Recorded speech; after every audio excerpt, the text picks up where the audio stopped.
Love is not something we give or get. It is something that we nurture and grow, a connection that can only be cultivated between two people when it exists within each one of them. We can only love others as much as we love ourselves. Brene Brown.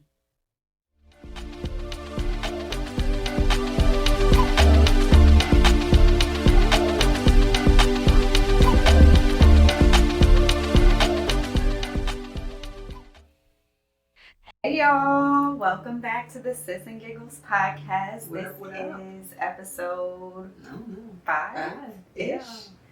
5 or something like that.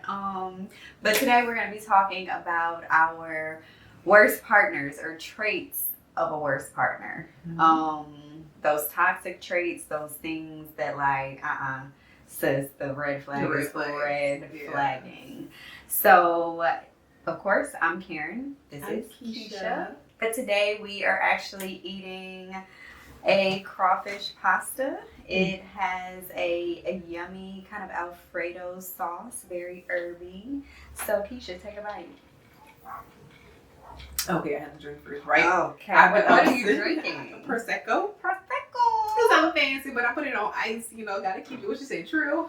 Look, Kecia is Trill ENT. I walked into the kitchen. She pouring Prosecco over ice into our cups. Don't judge me, judge mama yet again. No judgment. And I've been up since 5:30, and I've been telling you because I got here. I'm hungry, and it's 1 o'clock. Is it 1 o'clock? It's 12 o'clock. All right, whatever. But here we go. On the dot, I'm in my top. Okay, this is so good. It has we could not figure out, are these crawfish or shrimp? Or... Yeah, I called it a crawfish pasta, but it's those things I've been seeing going around on TikTok and stuff. They're called langostino tails, something like that. I'm probably saying that wrong, so don't y'all quote me on that.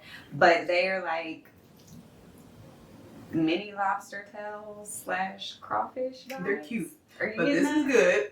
And I'm hungry, so y'all might see me eating the whole thing throughout the show. But remember to go on our Patreon if you want to get some recipes for what we're cooking or what we are eating, even what we're drinking, because we're gonna start making some drinks. Yes, we're gonna start. What? Making some cocktails. But yeah, so let's get started. We kind of narrowed down a list already of some of the worst traits in partners. Yep. So I'll read off the list to y'all and then we'll kind of jump into those. But we said a partner who has poor communication or no communication, someone with a hot temper, right. Someone with poor hygiene. Ooh, dirty socks. Girl.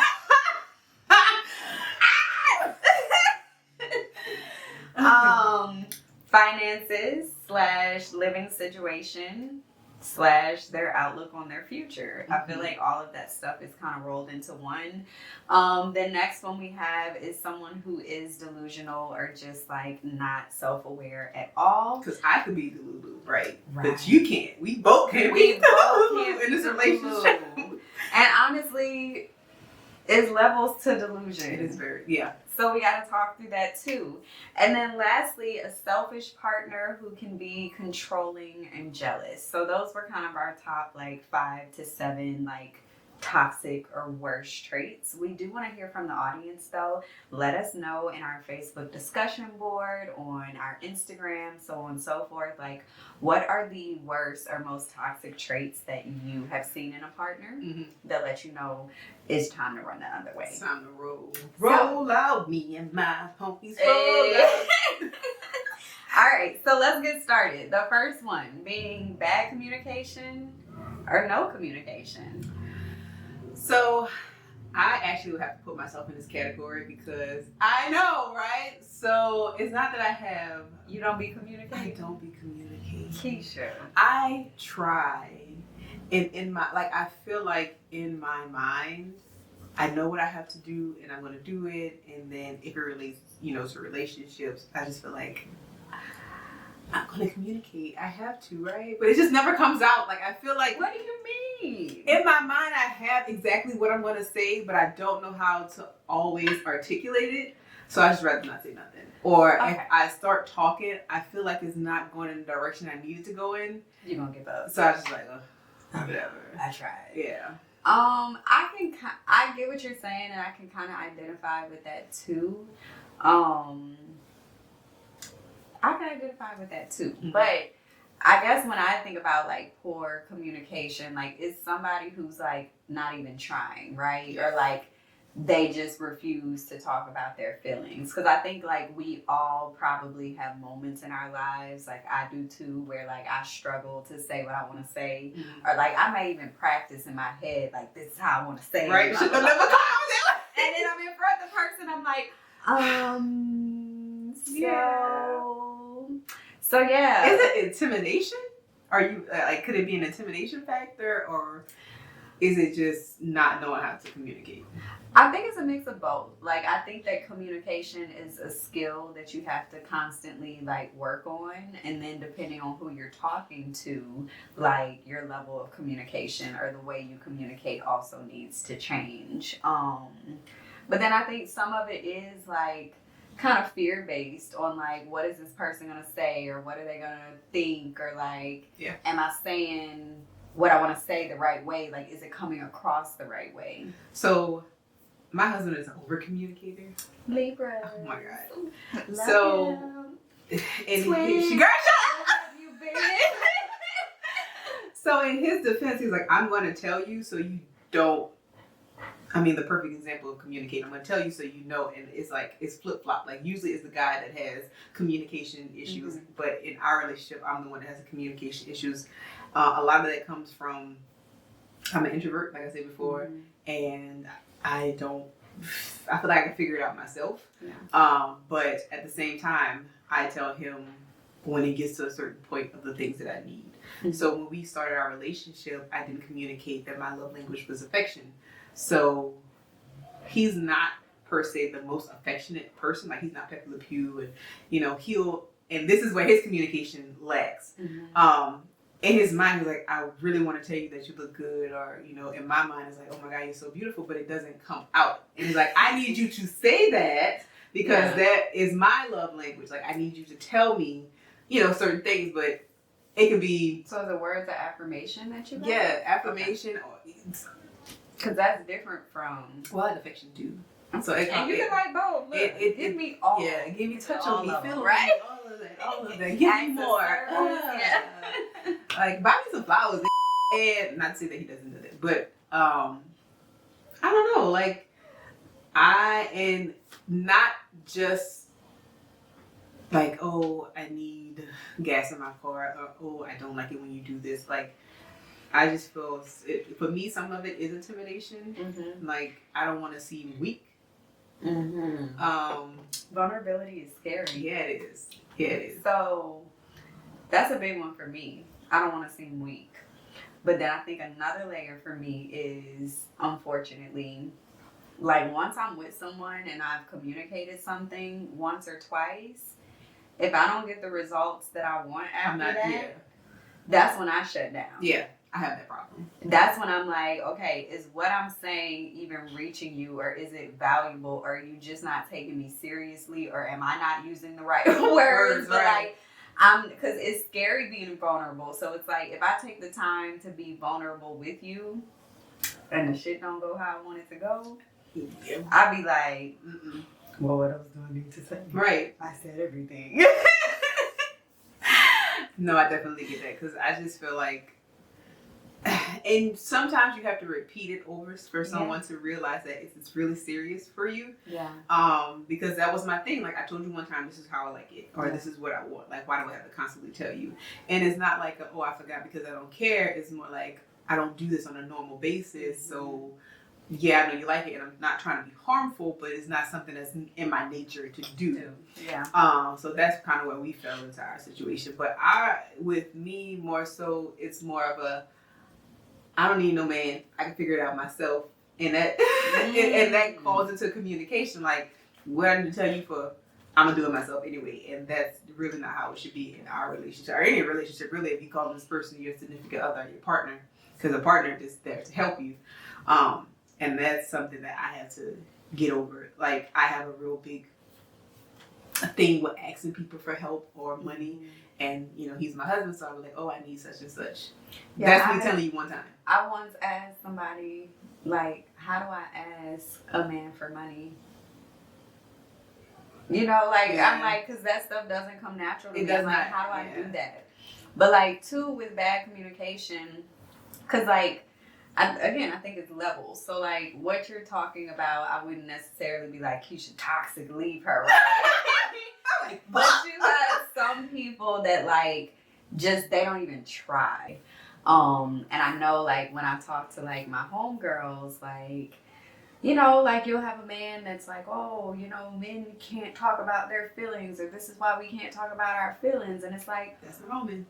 Who told y'all that? It's not all men. It definitely isn't. But you got a lot of men to be on these podcasts.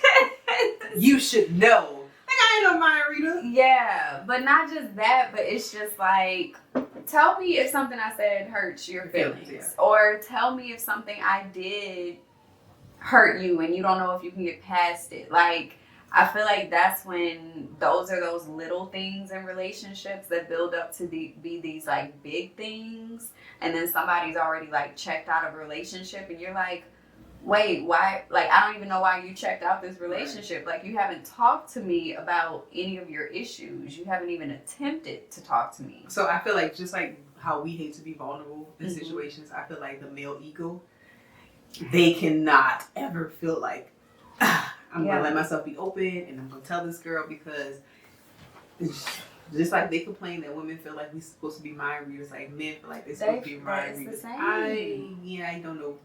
Yeah. I don't know what I know. Every person is different. So what worked before may not work now, and I need you to tell me that you don't like it, and I'm going to make a conscious note or decision. Can't do that. Yeah. And we move forward. But if you never communicate, or if you half-ass communicate, or I don't know, then... Yeah. I know, like, in my relationships, like, some relationships I've had, like, whether we were officially together or whether it was just, like, a more casual thing, those moments have fucked me up the most, where somebody just, like, is completely checked out, and you're like, I don't even know, like, why this is ending. Like, what's your issue with me? What did I do to you? Like, you can't even tell me that. You can't be clear on that.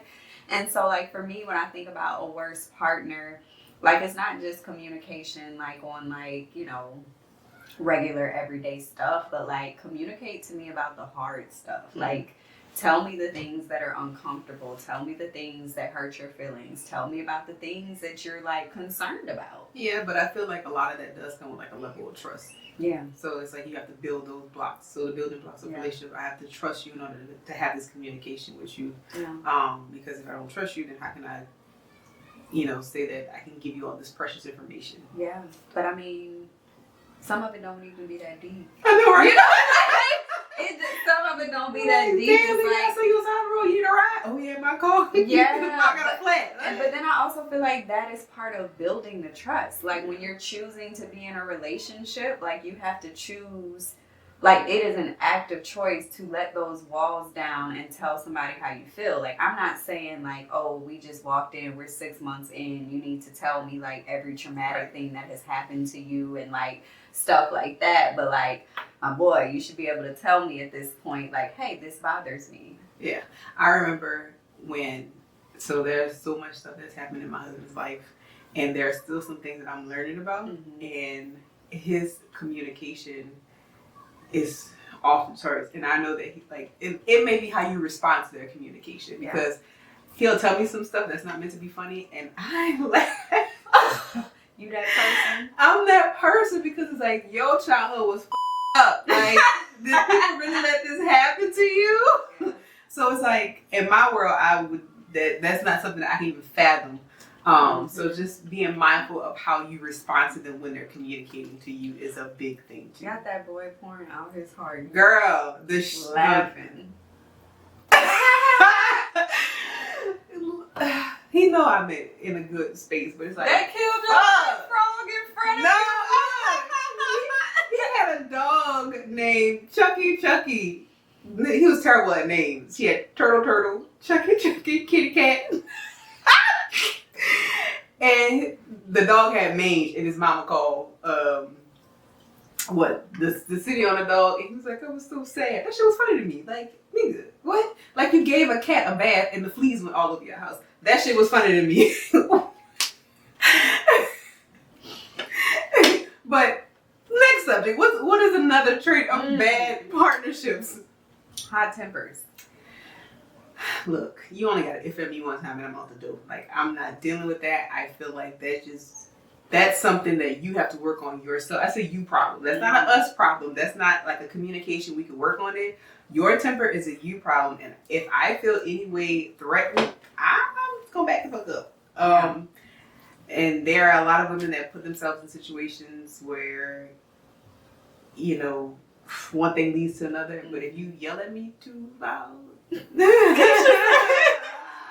your voice is one octave above my boundaries. But really, like real life, if me and Brian are in an argument or a conversation and he starts yelling, I shut down. Like, yeah, my daddy don't yell at me. Please don't do that. Yeah.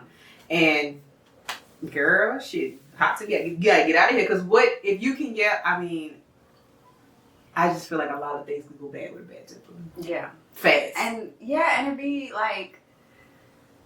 It be the tempers that's like over nothing, right? Like it just be like, my nigga, we're not even having an argument right now. You just got mad because, like, I don't know, you lost a round of a video game. Whoop whoop, red flag, right? And now you over here throwing stuff at the wall. Like, what's going on? No, that's definitely a situation where you need to seek help, mental health, a therapy, something, because I can't fix you. Yeah.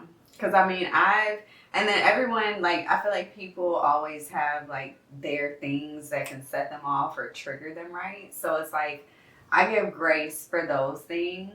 I don't even give grace for that. You don't even give grace? You have, because you have to know how to manage your moods. You do. And if you could fly off a handle like that, like, you know, it's about to fart too loud. Girl. You know, it's about to get a backhand. Like, yeah. I guess I say I give grace because I'm like, I'm not the person that's like, okay, you yelled once, but you came back like and immediately was like, oh my God, I'm so sorry. Like, for whatever reason that triggered me, blah, blah, blah, blah, blah. Like, okay, I'm not about to be like, no, I'm ending this relationship because you yelled at me one time, right? That's what I mean by saying, like, I do give grace when people have like some triggers, right? Yeah.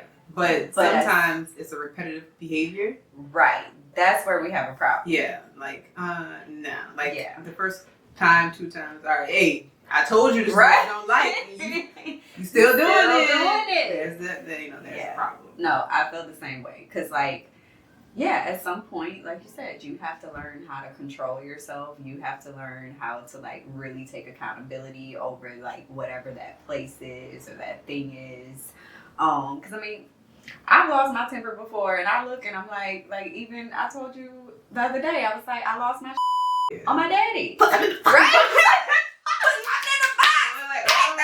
But you know what? I feel like it took you a lot to get there. Yeah. Like, I'm not. And I don't have a. You're right. Yeah, I don't have like a hot temper. Like, I'm not I'm about to go 0 to 100 for no reason. Like, it took a lot for you to get to that point. Like, that's like the first. You played on my top for about 3 hours now. Now you look, I'm like that too. Like, and it can come off as being nonchalant. Mm-hmm. Like, if you do something, be like, I got you. Noted. And then next time, damn, I got that too. Mm-hmm. See, when you get to that 3rd or 4th time, Kecia gonna click out. And ain't no coming back for that. Because when I fall back, you are dead to me. Like, I remember, side note, I used to mess with this guy, and he was running me in circles, and then when it finally clicked, I was like, yeah, no. And one day out the blue, blocked. Stop talking. I stopped. We blocked, called, Facebook, everything. Like, delete my number, you don't know where I live at. And then he was like, well, what happened? Yeah, I don't want to do this. I'd be guilty of that too. Yeah, like I can only take so much. I'm being honest, I put up with a lot of shit. Too much shit. Don't recommend. Do not recommend. it's like I'll have a day where it's like, all right, I put up with these 99 dozen other things, but today was just your day, baby, and now it's over. Yeah, like what is your name again? I walk past you like I ain't never know. Like I ain't never know you, girl. We could. Who is that? You drive past me. Hold up. All right. What's next? Hygiene. Okay. So there. Oh my god. I have a hygiene story. Oh my god. Please share. Oh my god. Oh. There was just hygiene's big for me.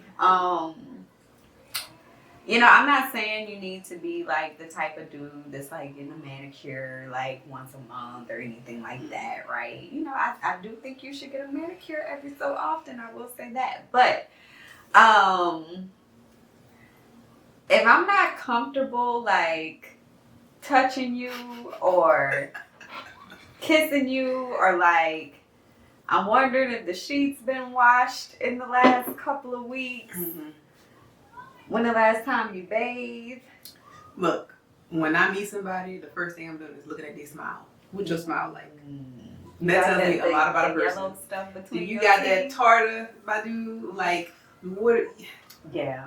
What your teeth look like? Yeah. What your smile look like? You got crust in your eye, like because some people could be having a bad day, but if you really good at your hygiene, your teeth still gonna be clean. Yeah.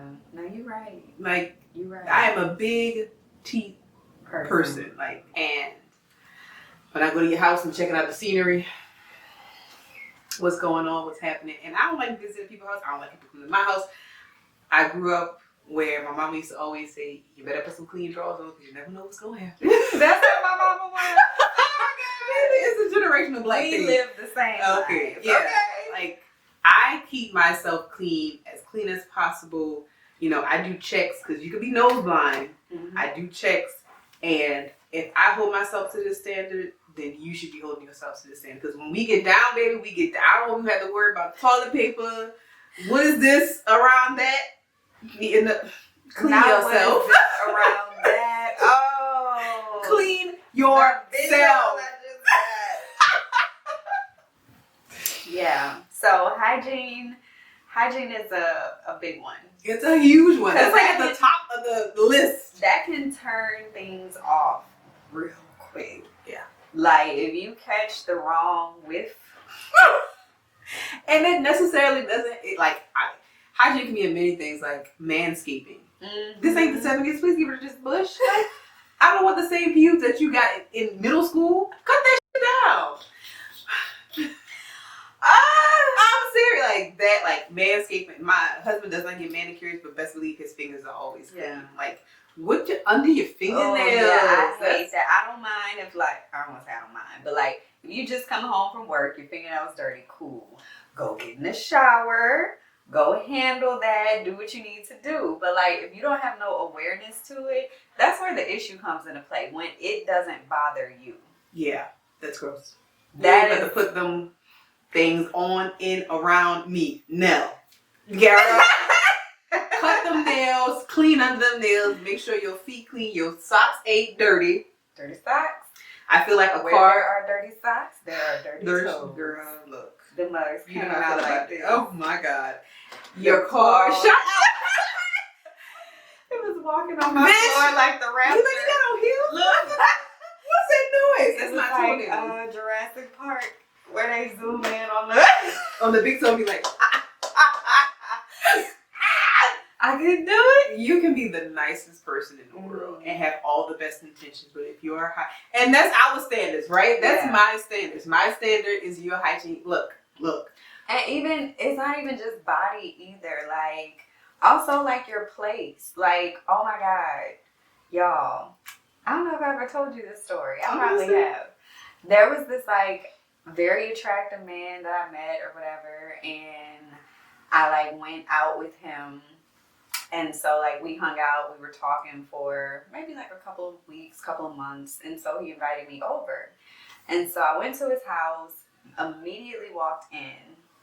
It smelled like trash. No, I would turn around. About face. When I tell you it stank so bad in that apartment. I was like, how are they even living and breathing this air? Because they're nose blind. Now, mind you, he had a roommate. Ooh, so I was stupid. like, you know what? I was like, maybe his room is clean. You know, like maybe it's just his roommate. I don't know, whatever. I've had bad roommates who do dumb shit. So I was like, okay, let me go see what the room looks like. The room in the immediate room, it was fine. I asked to use the bathroom. Continue. When I came back in the room, when I tell you I sat on like the corner That's disgusting. of the, like my legs were giving me more support than the bed was. At that point, That's disgusting. baby, that bathroom, I ain't never seen a toilet like that. If your kitchen or your bathroom is not clean, I am out. Because your bathroom is the most intimate part of your house. Like, I have a problem when people come into my house and taking a shit.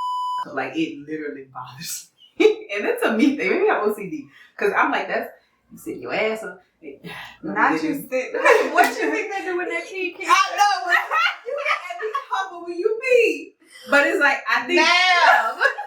I used to have this thing when people come into my house or my apartment and poo it. Like, I was like, ah. But your kitchen, make sure your refrigerators are clean in your kitchen. And your bathroom, like, I don't want to get out the shower and feel dirty. Yeah. Like, Yeah. then you think about it, like, if their toilet is like that, are they washing their hands? If they washing their hands, are they cleaning the sink? If they not Are cleaning they the sink, wiping their ass? That's what I felt looking at the toilet. It was so nasty, and I was so mad because I'm like, you are too fine, and like he was a good person. Like I was like, I'm like, you were too fine, and you were too good of a person to be this nasty. And the part that bothered me most is that you had no shame. You knew what your apartment smelled like, and you still invited me over. Girl, I thought you was gonna say niggas took a picture of you sleeping or something, but that's Another story for another day. But no. Oh my God, I was so mad. I'm gonna have to show you a picture of him. Y'all wash your ass, please. Okay. Yeah. What's And so clean your nasty? toilet. And your refrigerator. Wipe your counters off. That'd be another Vacuum clean, Swiffer. You get a robot to vacuum clean. Yeah. And like I said, Hire a maid. Hire a maid. And see, I knew this man had enough money for a maid. I'm like, and y'all two grown men in an apartment. Y'all both got good jobs. That's gross. What's going on? Let me try to fix my face, right? Yeah. Yeah. Yeah. I can smell that. Mm-hmm. But go ahead. Yeah. Next one. Finances / living situation and like outlook on their future. I feel like all of those are kind of in the same area, I guess you can say, or related. So my outlook on finances, I feel like a lot of people feel like the man should be able to want to take care of everything, right? Mm-hmm. And that's really not me. Mm-hmm. Like, I feel like when people say, oh, what are you bringing to the table? Like, what is the female bringing to the table? What is the man bringing to the table? So I think that it needs to be 50-50 in a sense, like, and it doesn't have to be 50-50 as far as like we make the same amount, we pay the same bills. But if he's taking care of the bills and I'm taking care of the house and the kids or whatever, or wherever I fall short, he picks it up. But finances is you have to have a plan. Mm-hmm. Like, we can't be out here saying, well, I'm going up for manager at Sonic. Like, my lifestyle does not support that income. Yeah. There's nothing wrong with being a manager at wherever you at. But like, I know what I need financially to be comfortable, and I need you to kind of have that same mindset. Like, I need you to be hungry to get more. Like, we can't just like, once you start settling, then what happens? Like, I want to, do you have a plan do you have a job in the side hustle? And if you don't have a side hustle, if you don't think that you want to do something else, if your finances are in order and you say, well, this is my job, this is, what I plan on doing, eventually I want to do this, that's fine. But if you have, I have like $30,000 in debt, I live with my mama, and I'm comfortable where I'm at, working at Burger King. Yeah. You're not for me. Yeah. You might be for somebody else. Yeah. But no. The comfort thing is, because I've always also been a person to where I'm like, I honestly, like, in my heart of hearts, I'm like, I just want to be comfortable. And my definition of comfortable is different from somebody else's definition of comfortable. Like Karen's comfortable includes, multiple international trips. Like, Right. Let's go. Right. That may not be everybody else's, but for me, it's like not so much like a dollar amount, right? Because there is kind of, but I want to be able to be comfortable, but I also in my situations, I guess you want to say, I always like to feel like I can contribute something too. And so it's like I want a partner, or I guess when I think about the worst partner, right? Back on topic. I think about somebody who doesn't have anything to contribute. Yeah. Yeah. And again, it's not like, oh, you make less money than me, so you ain't it's not that at all. But it's like, are you able to contribute to the lifestyle that we want to live? Is our lifestyle aligned? Because the comfort thing, comfort kills sometimes. It definitely does. I need you to get out your comfort zone. But looping back, an example of being on two different places and still making it work. Mm-hmm. There was this couple that I knew. The husband was a felon, and he really couldn't get a job. And the wife worked. But when I tell you, every time I used to go by this house, this dude was washing. I seen him take the tire off the car, and wash the inside of the rim. When she came home, baby, food was cooked, water was ran. He took care of he contributed not with money, but as much as he could. Baby, you need this. I'm going to get this for you, because he knew it was 50-50. And finances doesn't always have to mean how much money you make and how much you bring to the table, but what are you offering for me so that we can make this partnership work? Yeah. Boy, when I seen that boy took that tire off that car, I said, damn, I wonder how much he charged. You got a business, right? No, that's facts. That's facts. So I just need to be, I want to be a little bit more than comfortable. I want to have options. Give me options. Yeah. And that's it. That's just me. Everybody is different.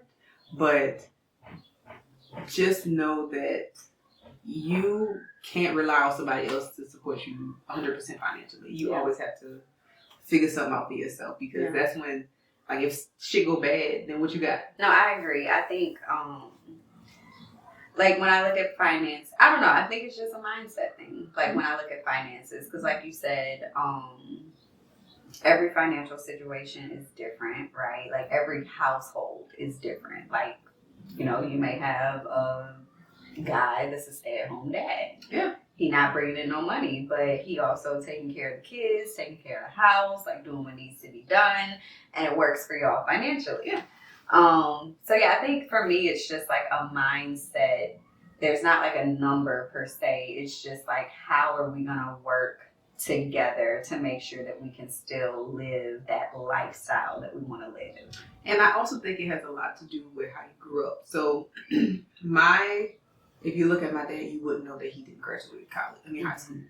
College wasn't even a factor. Yeah. My mom went to high school, but they always wanted more for themselves. So they, they worked, they did whatever they had to, they saved, they put so much, 401k was the thing. If they put 90% of their check in the 401k, and then whatever they had, they made it work. And then when they got to a point where they were semi-comfortable, it was all right, what we need to do to build a future for our daughters. Mm-hmm. So they did the investment properties, the apartments, what can we do? So they always wanted more. They didn't let their situation control them. Yeah. And I feel like a lot of people let their situation control them.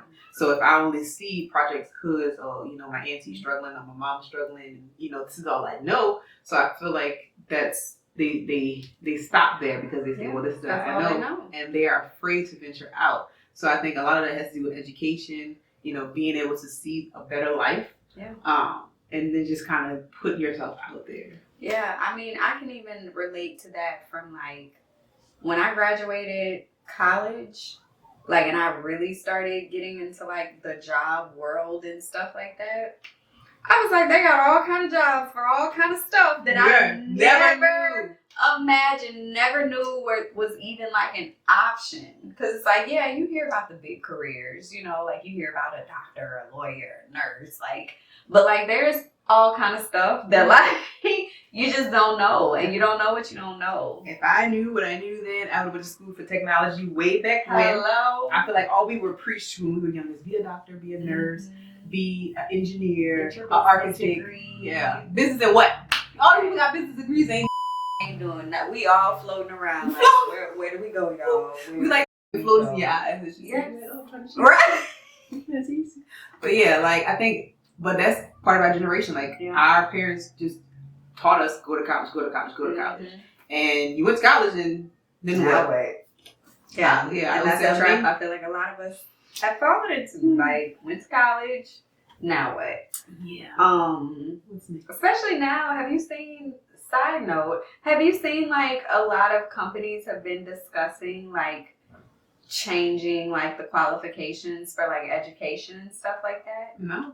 Yeah, a lot of like companies have been debating that. I saw that in the news recently, like basically saying like you don't always need a college degree. Like in lieu of it, you can have like XYZ, which I think is a good thing. It is a good thing. But it also is like, so basically like all this degree stuff is also a trap, low key. I think first, and we are getting off subject, but specialized jobs, yes, then you definitely need that. But like for me to be an office manager, I need a bachelor's degree. Right. No, facts. Okay, back on subject. So we talked about bad communication, hot tempers, hygiene, finances, / the outlook on your future. What about the partners that are like delusional and lack self-awareness? I mean, the ones that's what you said, 60 years old trying to rap. But you suck. I think at some point there's levels to delusion. Yeah. Okay. So I think at some point you just have to be real with yourself, and if you can't be real with yourself, then you set me up. Yeah. And we're gonna circle this back to Risa Tisa and Legion. That was delusional on the fact that he felt like all this stuff was gonna happen, and that it set her up for failure. Did he feel like it was really gonna happen? And she thought it was gonna happen. It was like, I think he was level 10 Delulu, but and I felt like that pulled her into level 3 Delulu. Yeah. And then all of the because he still be defending himself, girl. Right? Yes, looking like he looking. No, I feel like self-awareness, like a partner who's not self-aware is probably one of like,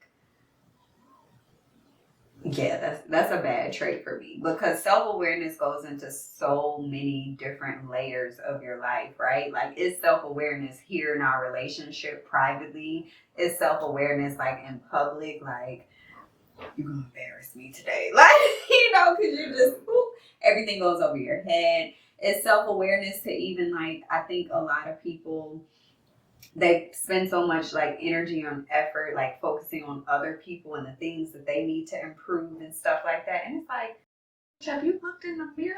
Like, I know I got work to do, but as much time as you're spending focusing on the work I have to do, like, are you forgetting about your work that you need to do? I don't have a specific example of self-awareness, but I do feel like I'm going to be self-aware to know that you're not self-aware. So I'm like, I'm going to just exit stage left because this is not going to work for me.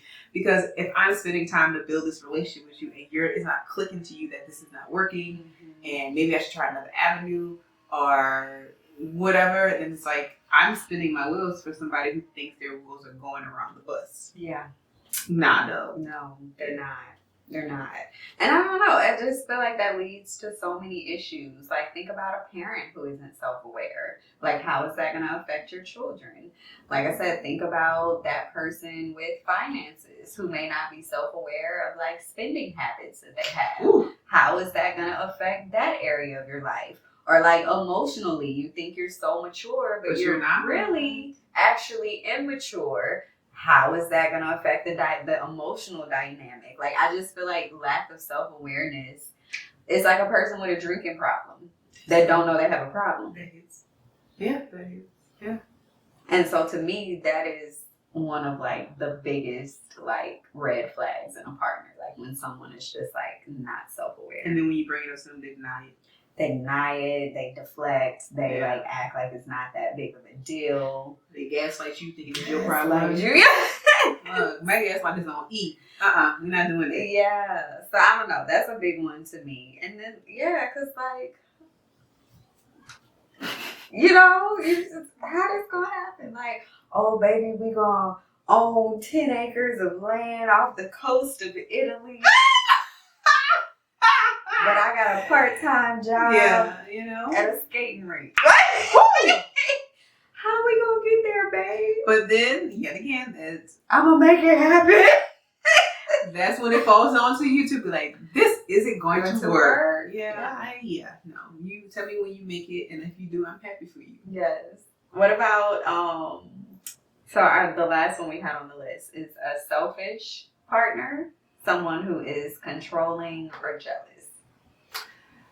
I have a personal story with that. Share. This is a safe space. So I did not know, or I was turning a blind eye to some of those behaviors in a past relationship that I had.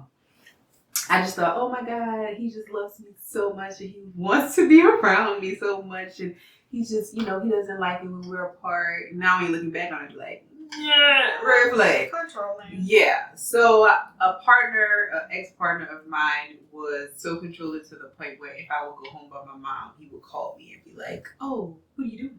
What's going on? Like, why are you calling me so much if I told you I was going someplace? You just tracking me to see where I'm going. And that's exactly what the situation was. Mm-hmm. And it was like, when we're apart, you're constantly calling me to see what's going on and how can you do this. But when I'm at home and you know where I'm at, it's like, silence, birds chirping, but like you have a problem with me going out, you have a problem with my friends, you have a problem with, well, why you have to wear makeup, or girl, I was trying to lose weight. I don't think you need to lose weight. It's a me thing. It's not about you. It's a me thing. Like, and then it got so bad to the point like I had a procedure done, and he wasn't there to pick me up. I had to rely on a friend. And it's like, this ain't gonna last longer. This ain't gonna last too much longer.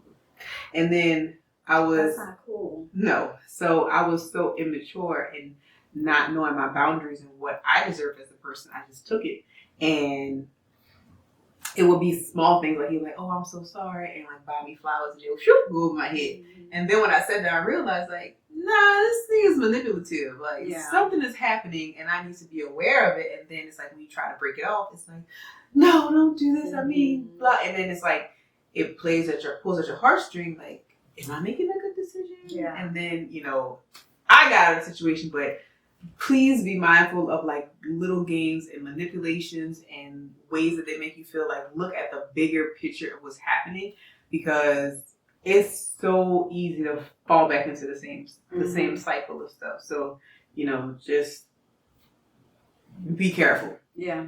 No. And I've been there, like in the cycle. I remember I had an ex. He was controlling. It was like under the surface type of controlling though, right? Like it didn't come out like bluntly as controlling. It was like hiding behind the curtain. Right. Hiding behind a curtain, or like over time you started to be like, wait a minute. Yeah. Because like, for instance, me and him like talked and like we didn't end up officially together. Mm-hmm. But like when he came back in my life, that's when all the controlling stuff started. So, like, it was, like I said, it started small, and now looking back on it, I realized the signs. Like, he would ask me, or he would tell me stuff, like, he'd be like, oh, well, like, who were you messing with, basically, while we weren't together? Like, were you with anybody and stuff like that? And my dumb ass would be telling him, like, yeah, I was talking to this person and that person. And I remember I told him, I was like, yeah, I had, like, this dude that was, like, a football player, and boy, what I told him that for, he was like, did you sleep with him? If you slept with him, you're like the rest of those girls and blah, blah, blah, blah, blah. How many people did you sleep with when we were not together? Right. Ooh. Controlling. And then, like, I ended up, like, it was more to it than just him, but like ending a friendship that I had with like this guy that I was really close to because he was like uncomfortable with it and there were other things going on. But like it was all him being controlling, like the questions, the like you said, the checking in, like where are you where you say you are? Yeah. And like you pick up on these little things and you be like, wait, something's not right. Yeah. You gotta listen to your nervous system, like your intuition. Listen to that gut, girl. And then a lot of times it's like some situations your parents don't talk to you about or people don't talk to you about, so you don't know what's going on. You just kind of like have to figure it out, you know? No, facts. And our parents, I feel like, have dealt with so much that they don't talk to us about. Whereas, like, it would probably actually be helpful if they told us, because then we see, like, more of these things. And a lot of that has, you know, with us being immature, of course, every relationship, you take a little bit of learning experience from it. And that was kind of one of the things that I took from my past relationship. I overshared. Oh, yeah. And it, not knowing that he had, like, a self-image issue, it messed with him. So, in relationship moving forward, I ain't telling you unless you absolutely ask. Like, you have to ask me. Like, I don't. And I'm one of those girls, like, I don't care about the girl you had before me because you're not with them anymore. Yeah. You're with me. But some people care about, like, who was that person? Like, I overshared and that did not do well in my relationship. Yeah. Yeah. Learning experience. Definitely.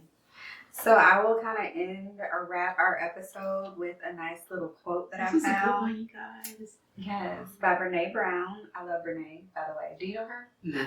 She's cool. She's like I don't know if she calls herself I don't know if she's a psychologist or, what is it? Psychologist or what's the other one? They like real close. I should know this, Lord. Psychiatrist, yes. I don't know which one she is. She may not be any of those. Maybe she's a sociologist. I don't know. But Brene Brown. She really, in that field. Yeah, she's in that field. She does like a lot of work with like emotions and stuff like that, especially in like, I mean, she does it across the spectrum, but whatever. But she says, love is not something we give or get. It is something that we nurture and grow. A connection that can only be cultivated between two people when it exists within each one of them. We can only love others as much as we love ourselves. And with that, I just want to close out with a reminder, like, you got to love yourself enough to, like, know what your boundaries are and not deal with partners that have these, like, terrible toxic traits. Yeah. Makes me want to burn some sage up, you see. Hello, look. Yeah, but burn some sage and, like, there should be background, like, am I the negative image?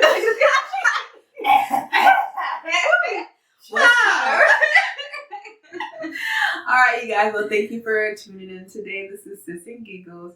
Please go on our Facebook, TikTok. We have a Twitter or X, all formerly known as Twitter account. What we got? I'm listed below. Listed below. And if you guys have any toxic traits that you've experienced in past relationships, friendships, or situationships, please let us know. And we will discuss it later. All right. Bye. Toodles.